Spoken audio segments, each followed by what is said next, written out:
All right. Hello, everyone.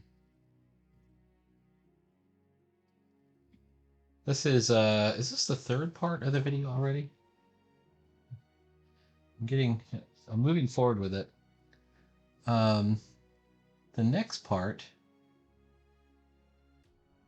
Well, first let me recap. If you haven't watched the other videos, I'm trying to build this epic campaign world, and I'm using the Kent David Kelly, this guy, his game world generator, or the GWG. And I've been following procedure so far, and I've got an epic game world map. It looks really good. My problem right now is, okay, we've got the map. What comes next? Well, there is a thing that comes next, and that is, let's take a look at the generator. Now we have the 30 questions section, which is, let me get to it. Here it is right here. Crystallizing your vision. The first section he calls building the dreamland, like kind of like conceiving of the entire thing. And then after that, you've got to go and you've got to make, guess what? Another map. So I have another piece of paper here, and I've got to figure out how to do it because this time I'm not using graph paper. I could print out some more hex paper, but that might be the best way to do it. What do you think? I was thinking of not going with any hex paper at all and just drawing it out here. And I'm thinking that the region I want to do is either region 21 or 12. I gotta say, I like both. 21 might be the one to go with. Each one of these hexes is 24 miles. So to make this 12 miles, like how do we get this region to fit on this piece of paper? If we say this is 24 miles, and we want the region to be roughly 1, 2, 3, 4, 5 by 1, 2, 3, 4, 5, 6, 7, 8. So 5 by 8. So 5 times 24. Hang on, I gotta do some math here. Let's bring up a calculator. 8 times 24 equals 192. And if we say that that's this piece of paper right here is 8.5 by 11. Let's give it a inch margin. So that's 9 inches. 192 divided by 9 is 21 miles per inch. This is where we could do it. And that's a possibility. Or we could just do the whole thing in 2 or 3 of these pieces of paper. Maybe 4 of them. Maybe 1, 2, 3, 4. And then we get a little bit more granularity. So I've got, this is cardstock. If we did this in four maps, each one 9 inches long, so it'd be 18 inches to cover 190. Okay, here's how I think it should be done. This is region 21, and the entire coastline we're going to fit on maps A and B here. And then as it extends further south, we'll just start adding more maps, and these become the regional maps that are zoomed in. And I'm going to go for a 1 inch equals 10 feet. Wait, no, what? Sorry. 1 inch equals 10 miles. All right. So if we look at what we're doing here, it ends with this river, and this river extends 1, 2, 3, 4 times 24. I mean, it just keeps going. 1, 2, 3, 4, 5 before it starts to curve away. So 5 times 24 is 120 or so, which would be 12 inches. And we only have, looks like 6.5 on this page, right? So so we can only get the first, let's see, 60, 70, 65 miles of this. So 24, 48. So it just kind of comes straight down here. I think it's down here.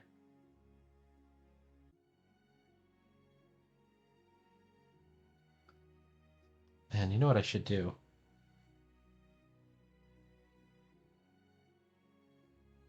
Let's move it a little bit so you can actually see the other side of the river.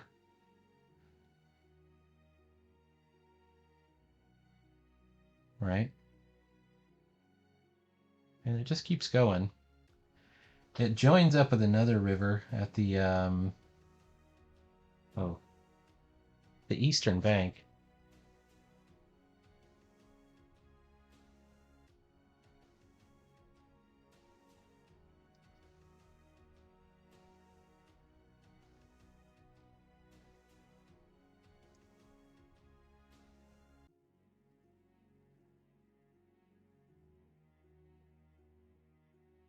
Now, how far does this extend? Well, it extends about 12 miles. That'll be about an inch here, which we got that about right. 2¼ inches to get this part, which is this.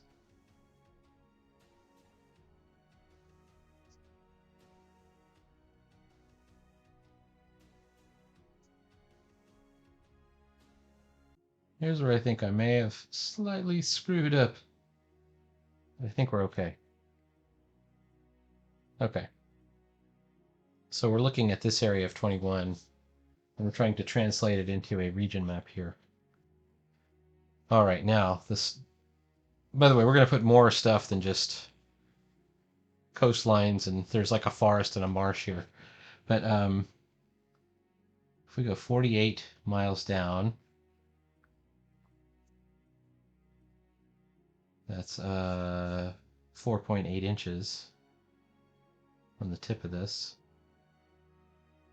That's where we start the forest.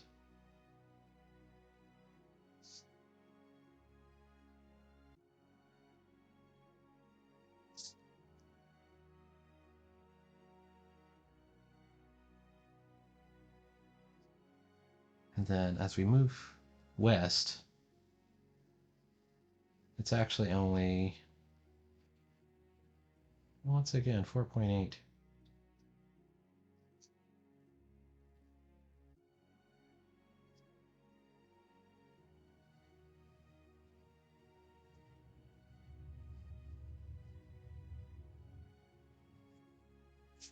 I get it under this.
So the big regional map, it lacks details, and that's on purpose.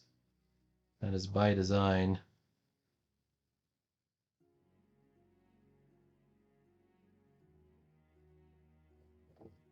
We also don't have a name for it yet. Okay, let's take a look at what the next step is.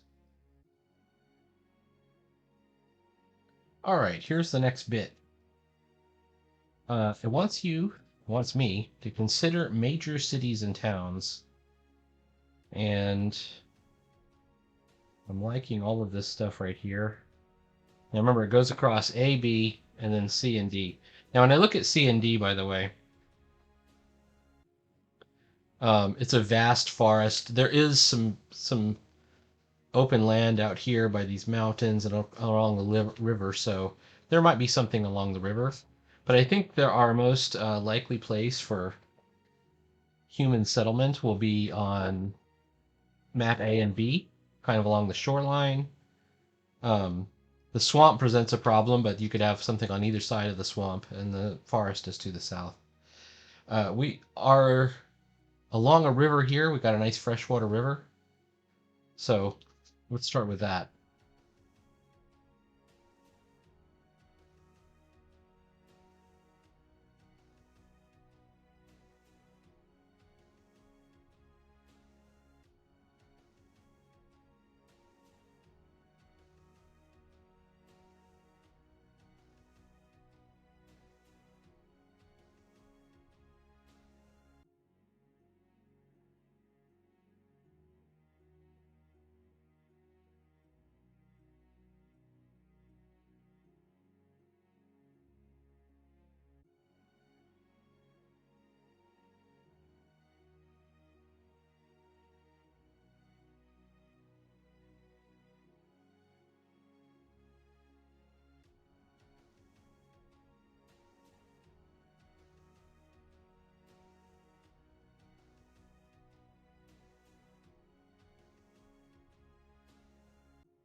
The hamlet of village. Population.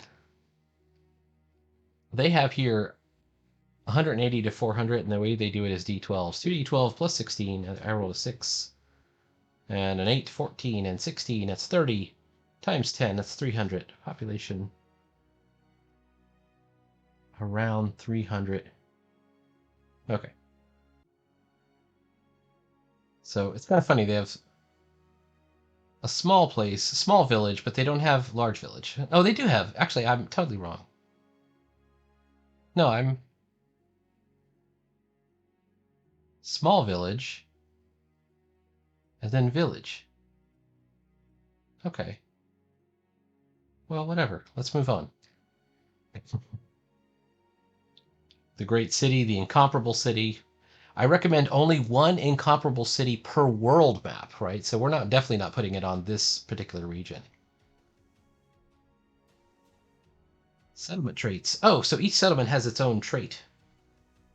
So let's roll on this table right here, and we'll take the notes. So what's unique about Walsing is 79.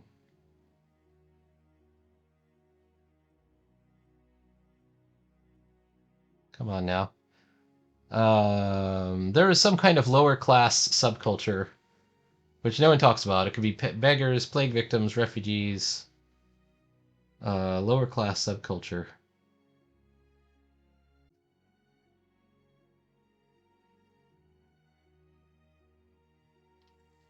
The next one is 04, and we're not going to make any decisions just yet. Like we want to get the whole thing kind of put together, and then we start drawing associations. Like maybe there's a war, so we just say they're refugees, but we don't know if there's been a war yet. All right. Oh, well, there you go. So for Off Guard, which is down here south, a great battle took place here, and there's a monument. Battle monument. And it affects every aspect of life. Well, the battle it isn't necessarily between maybe it's a battle against orcish invaders or undead or a dragon, or it could be a battle against the powers that be, like maybe they are a rebellious village or something. All right, here's finally is Druid Common, which in some ways is the most interesting. Well, I got rolled 100, which I think is roll twice. What do I get for 100? Roll 3 times, ignoring results above 82. Okay, fine. So Druid Common is the most interesting place. Maybe that's where everybody starts out. I got a 50, a 32, and a 74. Oh, a powerful and renowned guild here. And they have it as an adventurers guild. Head HQ of an adventurers guild. That's perfect. The other one's 50 and the other one was 32. So here's 50. The ruler here is beloved, popular ruler. The people are fanatically loyal. Let's say he's retired adventurer. That's why he set up. Why in the world would you set up your entire town over on the edges of the swamp for Druid Common? That's why. All right, and then finally, the majority of the populace is chaotic evil. Demons are worshipped here. I don't think I like that one. We're going to re-roll that one. That one's a little bit too insane for me. 30. The gods are not worshipped here.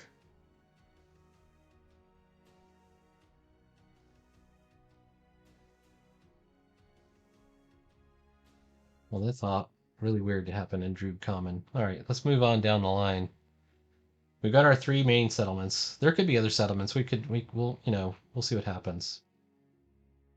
Feel free to put unusual cities and villages in unexpected places, especially those which conflict with a realm's alignment. If a realm is lawful good, there can still be a chaotic evil city. There just needs to be a good reason for it. Okay. And he has some other supplements that he recommends you check out. Let's see. And he mentions Vornheim and City State. I know pretty well City State of the Invincible Overlord. That's Judges Guild. Between 1 and 3 cities on your starting area detail map. There we go. Oh, he's saying cities. I have no cities. I have 1 town. We might put some cities on the other. I'm going to put 1 city on the other map. Okay.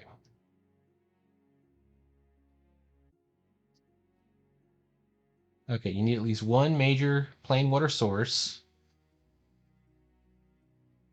Or at river deltas where the river meets a great lake or sea. That's fine. I got it. I'm way ahead of you, Mr. Kelly. Situation towns. Any detailed map should have between 3 and 6 towns on it. If you place fewer than 3, are going to automatically gravitate to the cities, and you get I need to design cities for months problem. Oh. Well, I have 1 town, and I have 2 villages. Should I do 1 more? Let's do 1 more. Let's say that there's a spring in these hills.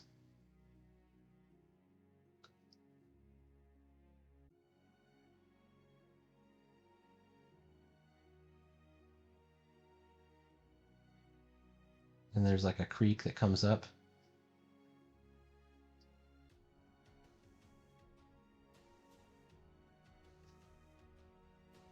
And so we need 1 more.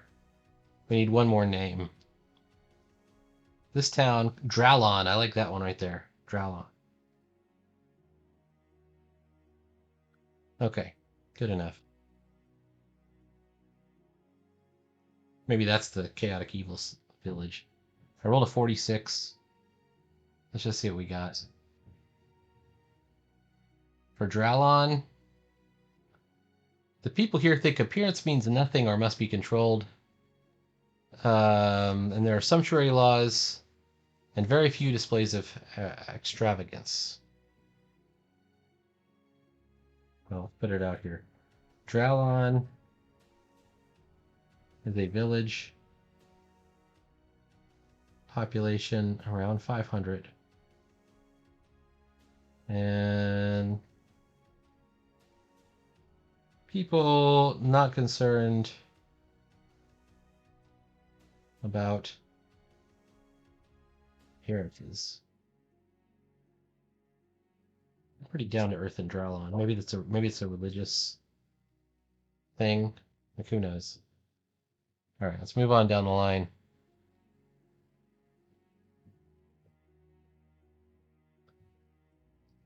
Whatever you do, you don't want the starting town to have easy access off the map. You want to keep them on there. I think we're good. Um, Now we're also considering that I've got 4 maps. I don't think we have the problem. They're surrounded by a river on one side, the shoreline on the other side, swamp, and then a major forest. Running the roads. Roads are relatively straight, and they should be relatively few.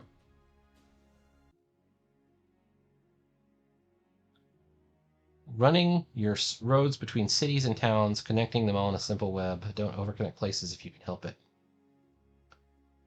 Do feel free to run your roads straight through mountains those are passes. You can also run your roads along rivers and even cross the rivers wherever you want. Those are fords, ferries, and bridges. And you can run them right off the edges. They'll connect. Well, I would assume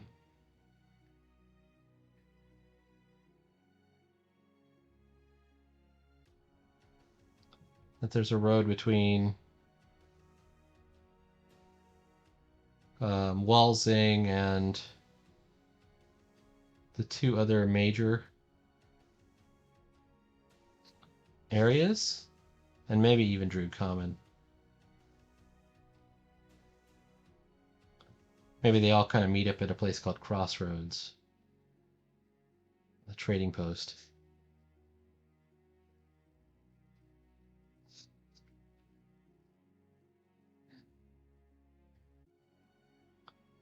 We just call it Post.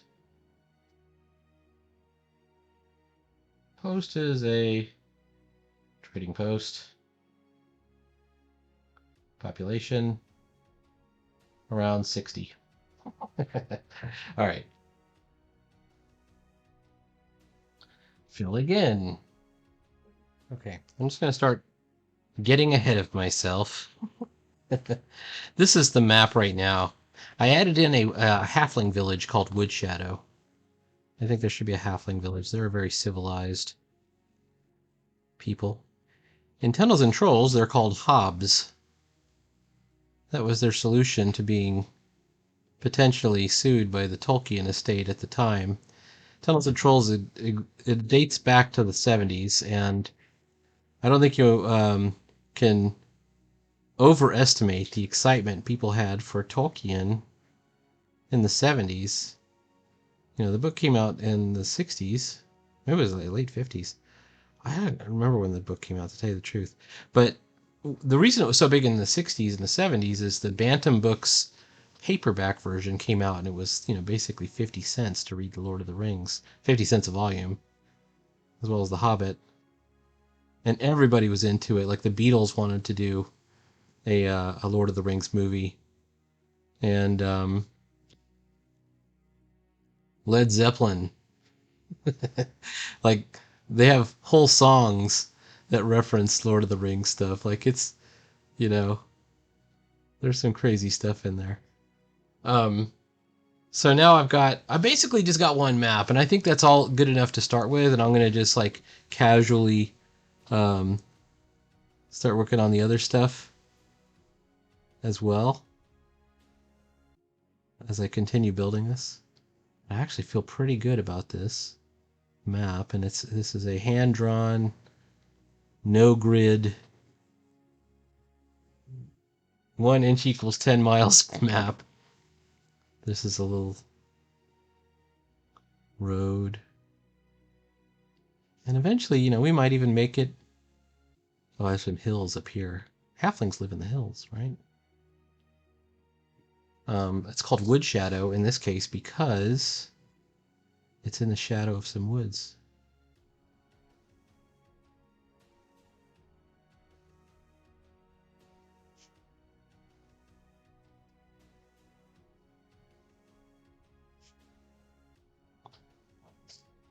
So I'm hesitant to actually write in the names of the towns, although I did for Wood Shadow, because I want to do them in nice, like, black letter chancery font, which I am capable of, I swear.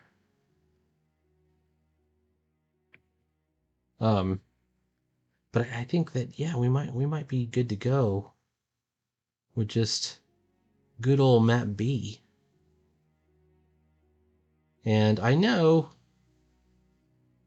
when I drew this line here for a margin. I don't know if I'm going to respect that line. Like that might just end up getting erased back out.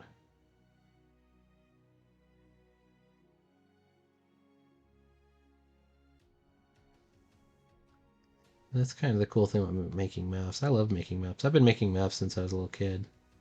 Maps of imaginary places. You know, if you got a book and it had a map like right when you open the book up, that you were in for a treat.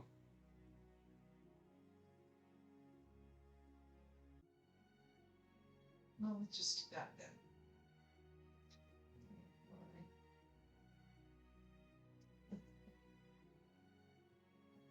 Illustrators make maps. I'm an illustrator. Well, I want to be an illustrator. I aspire to be an illustrator. This is a river kind of running along the side of the swamp.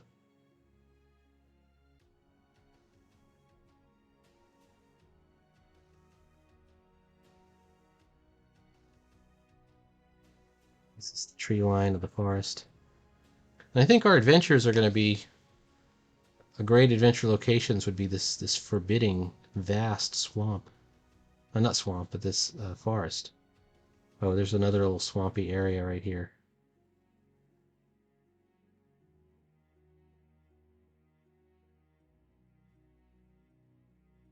Maybe there's even a little lake.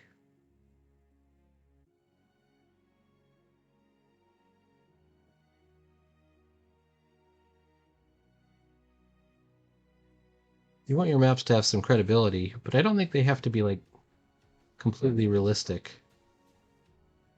You know, after all, this is for a game, quote unquote. Oh, I have a lake in here.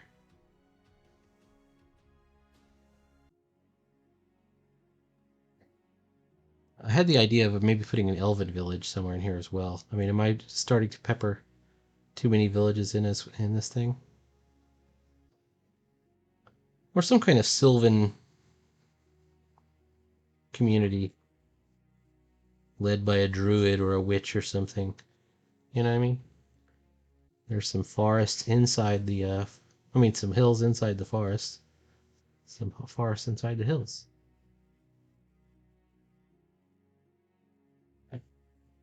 Okay. But I think just map B of region 21 might be exactly what we were looking for.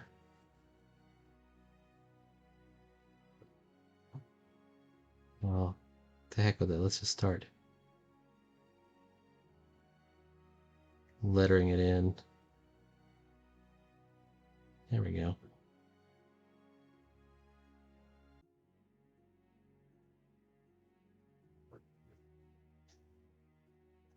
Now, we don't have any dungeons on this map yet, which we eventually will. And my idea is that this was like a little creek or like a little creek that came out of these hills.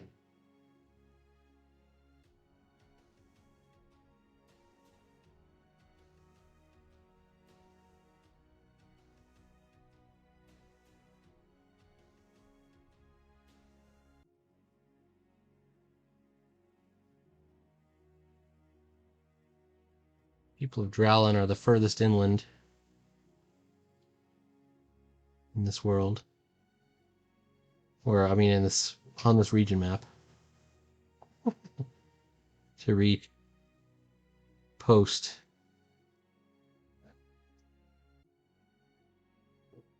And then Alfgard. Alfgard. Which is a pun for off guard.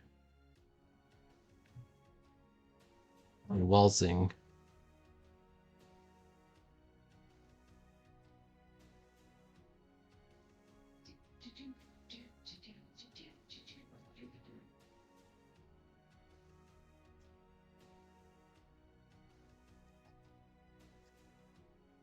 Okay. I can continue to ink this. And we'll put the border in. And I had the idea, I've been doing something you may not know about me, is I've been doing sort of Victorian scroll work, like canthus leaf scrolling for like I did it on one of the character sheets I designed for the Delver zine. And I've really been kind of interested in that. So maybe I'll do like a nice decorative border around the map.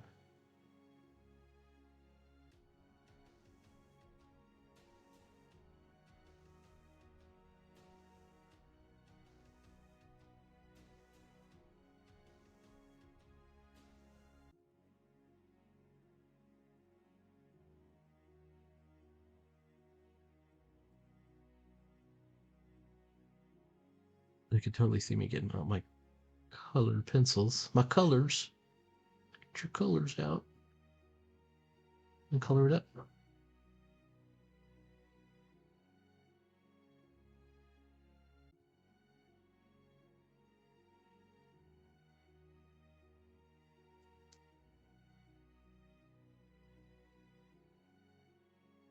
Yeah. It's almost I don't know if it's even have I made it too crowded? Droog. Commons.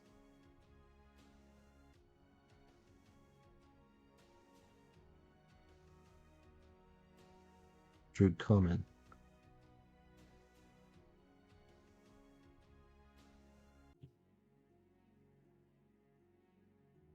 I don't think it is too crowded because remember we're talking about 10 miles, right?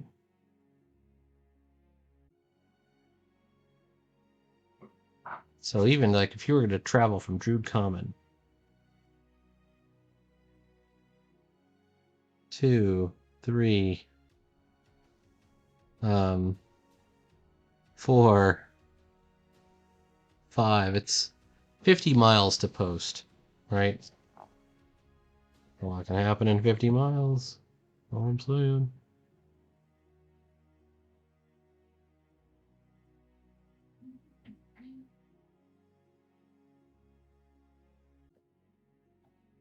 Yeah. There might be a couple of castles or towers, a wizard's tower here and there.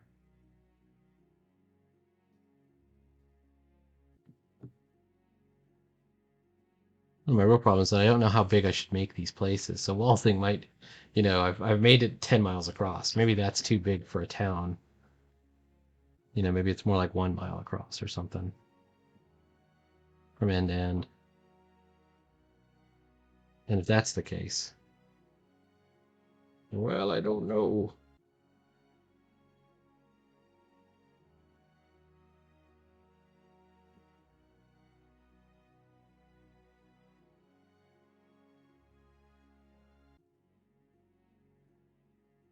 Maybe there's some outlying farms or something. Like what would you have in town?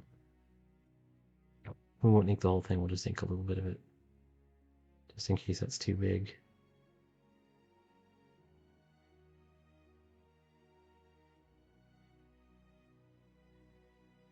There's off guard.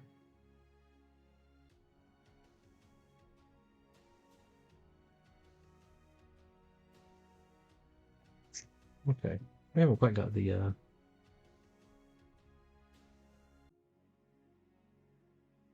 shoreline done yet, but we're close.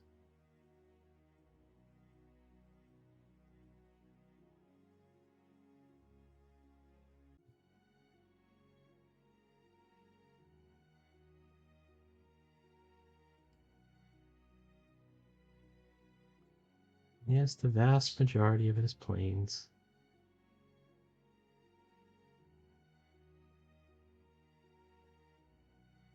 Okay. All right.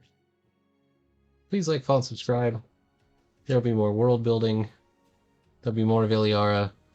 We'll be exploring this region. And